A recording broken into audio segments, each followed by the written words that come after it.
주님께서 여러분과 함께 요한이 전한 거룩한 복음입니다.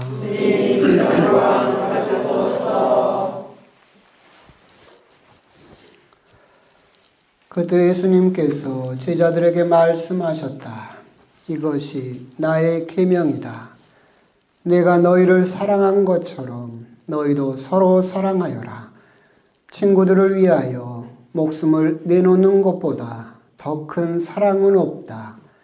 내가 너희에게 명령하는 것을 실천하면 너희는 나의 친구가 된다. 나는 너희를 더 이상 종이라고 부르지 않는다. 종은 주인이 하는 일을 모르기 때문이다.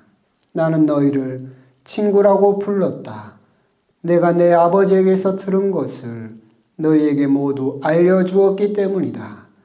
너희가 나를 뽑은 것이 아니라 내가 너희를 뽑아 세웠다. 너희가 가서 열매를 맺어 너희의 그 열매가 언제나 남아있게 하려는 것이다. 그리하여 너희가 내 이름으로 아버지께 청하는 것을 그분께서 너희에게 주시게 하려는 것이다. 내가 너희에게 명령하는 것은 이것이다. 서로 사랑하여라. 주님의 말씀입니다. 그리스도님 참여합니다. 참 예수님. 바람은 좀 많이 불었던 것 같은데 날은 참 좋았던 그런 한 주간인 것 같습니다. 잠깐 비도 오고 했던 것 같고. 뭐 재미있는 일 있으십니까? 없어요. 복음 이야기는 하십시다. 이제 복음 이야기 하기 전에 잠깐 뭐 그런 생각이 들었는데 아까 그 입당 성가 부를 때 여러분 알렐루야 그랬죠. 네. 노래로 성가를. 우리들은 알렐루야라고 하고 개신교는 할렐루야라고 합니다. 뭐가 맞습니까? 할렐루야가 맞습니다. 왜 그러냐면 이 할렐루야의 그 야가 이제 야훼 하느님을 찬송하여라 찬미하여라 그 뜻인데 이게 시작점이 힐렐 동사에서 출발을 했어요. 그러니까 원래 발음이 H 발음이에요. 그래서 할렐루야가 맞아요. 근데 이게 번역이 되다 보니까 이게 라틴어로 번역이 되는데 라틴어에는 H 발음이 없어요. 그래서 이것을 A 발음으로 바꿨죠. 그러다 보니까 이게 뭐가 돼요? 알렐루야가 됐죠. 그래서 원래 발음은 할렐루야가 더 맞고 그래서 이제 우리 천주교는 어떻게 정했느냐면 전례에서는 전통적으로 우리가 계속해서 거의 뭐 몇천 년 동안 알렐루야를 썼기 때문에 전례에서는 알렐루야를 써라. 하지만 신학적인 서적에서는 언어 그대로 할렐루야를 써라. 그렇게 두 부분으로 좀 구분해서 쓰고 있다. 그래서 여러분들이 전례라든가 이럴 때 알렐루야로 봤는데 그럴 일은 없겠지만 여러분들이 신학 서적이라든가 이런 걸 봤는데 거기는 갑자기 할렐루야로 적어졌다. 그럼 이거 잘못 적은 게 아니라 원어를 따라가는 그런 학술적인 서적에는 할렐루야를 쓰고 전례적인 것은 전통을 살려서 알렐루야를 쓴다라고 하는 거. 그런 것도 아실 필요는 없는데 제가 할 말이 없어서 했어요. 오늘 복음은 계속해서 요한복음의 말씀이고 예수님께서 나의 계명을 지키면 내 사랑 안에 머무르게 될 것이고 내 사랑 안에 머무르는 사람은 결국 영원한 생명을 얻게 될 것이다. 그러시면서 나의 계명은 이것이다 라고 말씀을 하시면서 사랑하기를 우리들에게 명령하고 계십니다. 근데 여기서 이제 간단하게 설명을 하면 그런 것 같아요. 맨 마지막 끝에도 그랬죠. 내가 너희에게 명령하는 것은 이것이다. 서로 사랑하여라. 여기에서 우리는 두 가지 점을 묵상할 수 있을 것 같아요. 첫 번째는 뭐냐면 사랑하여라입니다. 에릭 프롬이 그런 사랑의 기술이라든가 거기서 이야기할 때 우리들이 사랑에 대해서 착각하는 것 중에 한 가지가 뭐냐면 우리들은 사랑을 받는 거라고 생각을 해요. 여기에서 이제 문제가 생기는 거예요. 사랑은 뭐예요? 하는 거예요. 근데 우리들은 사랑을 받아야 된다라고 생각을 하죠. 여기에서 이제 우리들의 불안이 시작되는 거예요. 우리는 사랑을 받는 거라고만 생각을 해버리면 사랑을 받기 위해서 어떻게 해야 되겠어요? 계속 상대방의 눈치를 봐야 되겠죠. 내가 분장이라 화장도 하고 이쁜 옷도 입고 해서 저 사람에게 끊임없이 좋게 보이려고 노력을 하죠. 근데 그 사람이 나를 이렇게 했는데 저 사람이 사랑을 해줄까? 계속해서 그렇게 생각을 하다 보면 어떻게 돼요? 불안이 계속해서 쌓이게 되죠. 그래서 제가 별로 안 좋아하는 성가 중에 하나가 당신은 사랑받기 위해 태어난 사람, 그 성가를 별로 안 좋아하라고 합니다.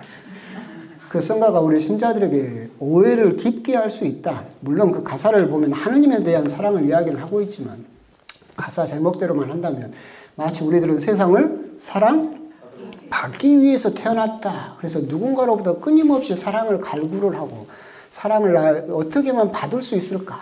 어떻게 하면 부모님께, 친구에게, 애인에게, 친구들에게 사랑받는 것에만 그렇게 주목을 하다 보면 우리들은 또 언제 버려질지 모른다는 불안감에 끊임없이 시달릴 수밖에 없다. 그런데 예수님께서 뭐라고 하셨어요? 사랑하여라. 사랑은 받는 것이 아니라 먼저 하는 것이다. 근데 이 사랑을 하라고 해도 힘들죠. 왜? 거절당할까 봐 무서우니까. 내가 누군가를 이렇게 좋은 마음으로 이렇게 사랑을 하고 뭔가 친절을 베푸는데 이 사람이 탁 나를 매정하게 거절해. 그럼 어떻게 돼요? 상처를 엄청나게 받겠죠. 이게 두려우니까 우리들은 선뜻 사랑을 못하게 되죠. 근데 예수님께서는 그럼에도 불구하고 하느님께서 인간을 너희들은 이제 내 벗이다. 벗을 위하여 목숨을 바치는 것보다 더 큰 사랑은 없다. 예수님 역시도 수많은 거절을 당했죠. 그럼에도 사랑하기 위해서 이 세상에 내려오셨고 우리들을 친구라고 부르신 그분의 사랑을 보면서 우리 역시도 사랑하는 것에 대해서 조금 더 다시 한번 생각을 해보실 필요가 있겠다. 우리도 사랑을 그냥 받는 것이라고 생각을 해서 저 사람이 먼저 나를 사랑을 해줘야 나도 사랑할 수 있다가 아니라 먼저 내가 거절당할 것 같은 두려움이 있다 하더라도 먼저 손을 내밀어주고 먼저 사랑을 해라. 물론 거절당할 수도 있겠죠. 하지만 그것을 너무 두려워하지 말고 사랑하는 것에 대해서 너무 그렇게 불안하거나 두려워할 필요가 없다. 이런 부분에서 그 이혜인 수녀님 그 시 중에 한 구절 그런 부분이 떠올랐어요. 수녀님들을 향해서 이렇게 시를 쓰셨는데 누구의 아내도 아니면서 누구의 어머니도 아니면서 사랑하는데 목숨을 걸었다. 이제 그런 구절이 아주 비슷한 구절인데 그런 것과 똑같이 우리 역시도 사랑에 대해서 먼저 생각을 할 때 우리들은 사랑하기 위해서 태어난 존재이다라는 것을 생각을 하시고 그래서 그런 부분에 대해서 특히나 공동체 안에서도 먼저 사랑하는데 조금 두려움을 걷어내고 내가 먼저 한 발 다가갈 필요가 있다라고 하는 거. 그 부분을 이제 첫 번째로 묵상하셨으면 좋겠습니다. 두 번째로 묵상하시면 좋겠다 싶은 것은 서로입니다. 서로 사랑하여라. 예수님이 언제 모든 사람을 사랑을 하겠습니까? 세상 인류를 전부 사랑하라겠어요? 아니요. 어떻게 사랑해라? 서로 사랑해라. 이 의미가 뭘까라고 한다면 너희들이 응당 사랑해야 될 사람을 먼저 사랑해라. 그렇죠? 여러분들이 응당 사랑해야 될 사람이 누굽니까? 가족. 옆에 있는 공동체의 사람이겠죠. BTS를 사랑하고 박보검을 사랑하고 손흥민이를 너무나 사랑합니다. 근데 옆에 누가 오면 시끄러 조용히 좀 가만히 있으면 이러면 이게 어떻게 되는 거예요? 말이 안 되는 거죠. 서로 사랑해야 돼요. 내가 응당 사랑해야 될 사람을 먼저 사랑을 해야죠. 눈에 보이지도 않고 만나지도 못하는 BTS를 백날 사랑해봤자 뭐 하겠습니까? 그죠? 우리 서로 사랑하여라 라고 할 때는 예수님께서 모든 사람을 사랑하여라. 누구든지 사랑하여라. 그게 아니라 서로 사랑하여라 라고 하실 때 우리들은 먼저 사랑해야 될 사람을 먼저 우리가 알아야 된다.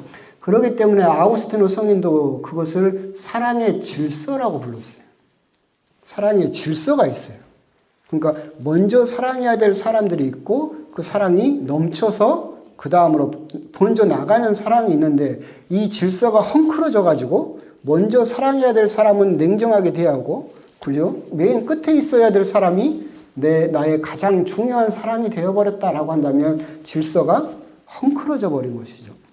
그렇기 때문에 서로 사랑하여라. 사랑할 만한 사람을 사랑하여라. 또 그런 의미도 될 수 있어요. 너희 응당 사랑해야 될 사람을 사랑해야 돼요. 그리고 두 번째로는 뭐예요? 사랑할 만한 사람을 사랑하라. 여러분 윤석열 사랑하십니까? 사랑할 필요가 있어요? 없죠. 그러니까 사랑해야 될 사람을 그러니까 당연히 원수까지 사랑해야 되니까 윤석열이 미워할 필요는 없겠지만 그 사람이 잘못한 거에 대해서는 정의적인 관점에서 분명히 지적을 하고 거기에 대해서 처벌을 해야 되겠죠. 그런데 자칫 잘못하면 우리들은 극단적인 예로 윤석열을 든 거고 사랑할 필요도 없는 사람들을 사랑하려고 노력하는 사람들도 있어요. 그러면서 사랑을 못한다라고 하면서 자기 자신을 자책하는 사람도 많이 있죠. 전두환을 사랑할 필요가 있습니까? 없잖아요. 김건희를 사랑할 필요가 있어요? 없어요. 그렇죠? 당연히 응당 사랑해야 될 사람을 사랑해야 되고 그리고 사랑할 만한 사람을 사랑해야지 모든 사람을 자기가 무슨 메시아인 것처럼 예수님도 아니면서 모든 사람을 또 그렇게 사랑하려고 쓸데없는 노력을 할 필요도 없다. 그런 면도 우리들은 생각해 볼 필요가 있겠다. 그래서 오늘 복음을 통해서 사실의 가장 큰 핵심은 너희는 나의 친구다. 이제 종이라고 부르지 않겠다. 그리고 벗을 위하여 목숨을 바치는 것보다 더 큰 사랑은 없다가 사실은 오늘 복음의 핵심이겠지만 예수님께서 그러시면서 당신의 계명으로 우리들에게 주신 말씀 서로 사랑하여라 라는 말씀을 한번 곰곰이 묵상하시면서 나는 정말 사랑하려고 노력하고 있는가 아니면 그냥 누군가 나를 사랑해줘야 거기에 대한 보답으로 사랑을 하려는 수동적인 사랑을 하고 있는 것은 아닌가. 그리고 서로 정말로 내가 먼저 사랑해야 될 사랑의 질서에 따라서 가장 먼저 내가 사랑해야 될 사람들한테는 소홀히 하면서 그죠? 다른 질서의 맨 끝에 있는 후위 순위를 사랑하려고 오히려 또 노력하고 있는 것은 아닌가.